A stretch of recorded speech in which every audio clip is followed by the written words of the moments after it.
మన సంస్కృతిలో ఒక గొప్ప అంశం ఏంటంటే కథా సాహిత్యం. కథలు కేవలం సాహితీ ప్రక్రియ మాత్రమే కాదు. కథలు సమాజాన్ని ఒక సరైన పద్ధతిలో నడిపించేటువంటి ఒక గొప్ప స్ఫూర్తి. అందుకే మీరు చూడండి, the best way to teach is to tell a story. So ఒక స్టోరీ, అందుకే సినిమాల విషయం వచ్చినప్పుడు కూడా బలమైన కథ ఉన్న స్టోరీ సక్సెస్ అవుతూ ఉంటాయి సినిమాలకు కూడా. అంటే ఆ స్టోరీ సమాజాన్ని ఒక మార్గాన్ని చూపడంలో మనకు అద్భుతమైన సాధనం అది. అందుకే ఇప్పటికీ కూడా పంచతంత్ర కథలు, మన పురాణాల ఆధారంగా చెప్పేటువంటి కథలు తరతరాలుగా స్ఫూర్తినిస్తూ ఒక సత్ప్రవర్తన వైపుగా, సచ్చీలత వైపుగా నడిపిస్తూ ఉంటాయి. నేను అందుకే నా సందర్భం వచ్చినప్పుడల్లా, సమయం దొరికినప్పుడల్లా ఇలాంటి కథల్ని ఉదహరిస్తూ ఆ కథల నుంచి మనం నేర్చుకునే అంశాలను చెప్తుంటాను. ఇది చాలా చిన్న చిన్న కథలే కావచ్చు. కథను కథలాగా చదివితే ఆ కథ ఇచ్చే ఆనందం మాత్రం మిగులుతుంది, ఉల్లాసం మాత్రం మిగులుతుంది. కానీ కథ నుంచి ఎసెన్స్ తీసుకోగలగాలి. అందుకే మనకు చిన్నప్పుడు చూడండి, moral of the story is అని ఉండేది. ఈ కథ నుంచి మనం నేర్చుకోవాల్సిన అంశం అని. మీకు చాలా కాలం నేను చిన్నప్పుడు చందమామలో చదివిన ఒక కథ చెప్తాను. అనగా అనగా ఒక ఊరిలో ఇద్దరు అన్నదమ్ములు ఉండేవారు, రామయ్య తమ్ముడు. ఊరిలో రామయ్యకు మంచి పేరు తగ్గట్టే, సో మంచి సత్ప్రవర్తన, విలువలు కలిగిన వ్యక్తిగా ఊరంతా గౌరవించేవారు. తమ్ముడికి అర్థమయ్యేది కాదు, మా అన్నకి ఇంత గౌరవం ఇస్తున్నారే, మరి నాకు మాత్రం ఆ స్థాయి ఎవరు పట్టించుకోవడం లేదు, ఏంటి అన్నయ్య ప్రత్యేకత అని ఆలోచించాడు. ఆలోచించి ఒకసారి అన్నయ్యని అడిగాను, అన్నయ్య ఊరిలో అందరూ నిన్ను మెచ్చుకుంటున్నారు, కానీ నన్ను ఎవరు మెచ్చుకోవడం లేదు, నేను అందరూ గౌరవిస్తున్నారు, నన్ను ఎవరు గౌరవించడం లేదు, ఏంటి నీకుంది నాకు లేనిది ఏంటి అంటాడు.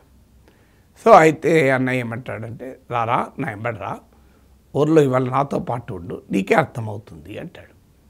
అలా వెళ్తూ ఊరిలో తిరుగుతూ ఉంటాడు. ఓ ఇంటి ముందు ఓ గద్దెపై కూర్చుని ఒక అతను ఏడుస్తూ ఉంటాడు. ఏమైంది అని పోయి అడుగుతాడు. నిన్న మా అమ్మ చనిపోయింది అని చెప్తాడు.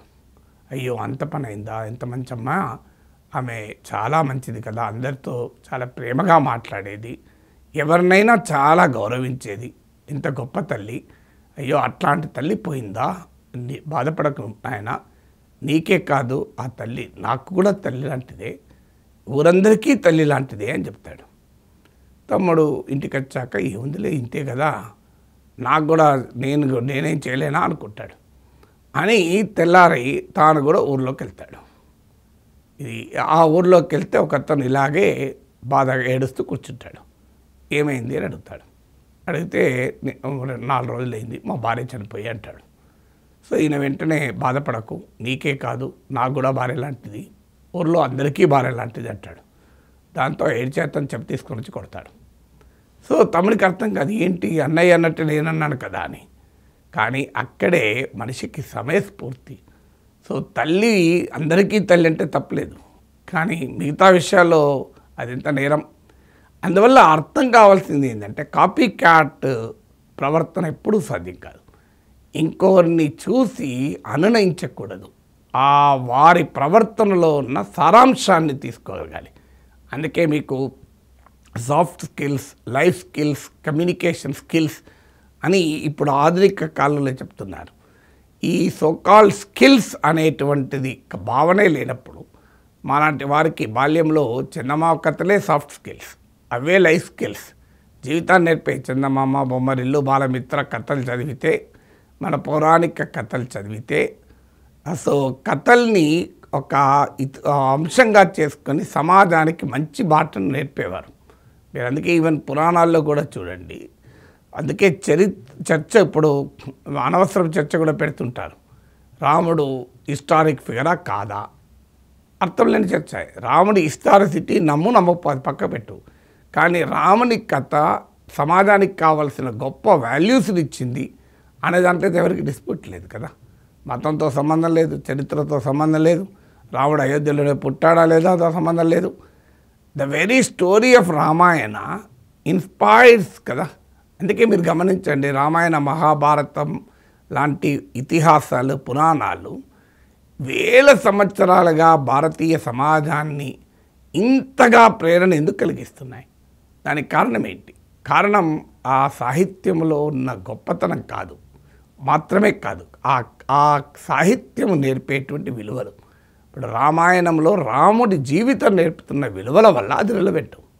అందువల్ల మనము జీవితంలో నేర్చుకోవాల్సింది సారాంశం, not the form but the content. So content నేర్చుకోక ఫామ్ మాత్రమే నేర్చుకుంటే జీవితంలో మనం ఏది సక్సెస్ కాలేము. అంటే values are not taught, values are learn, values are acquired. విలువల్ని తరగతి గదిలో బోధిస్తే, సో ఇప్పుడు చూడు ఆ అన్నను చూసి తమ్ముడు నేర్చుకున్నట్టే ఉంటుంది. సో సమయస్ఫూర్తి, సందర్భ శుద్ధి, అసలు ఆ సారాంశాన్ని పట్టుకోవడం ఒక దాంట్లో అనేది కీలకం. అందువల్ల ఈ కథ ఏం చెప్తోంది? జస్ట్ కాపీ క్యాట్ కాదు, నీవు ఒక ఫామ్ కాదు, కంటెంట్ నువ్వు పట్టుకోవాలి, అందులో సారాంశాన్ని తీసుకోవాలి అన్నది ఈ కథ ఎసెన్స్.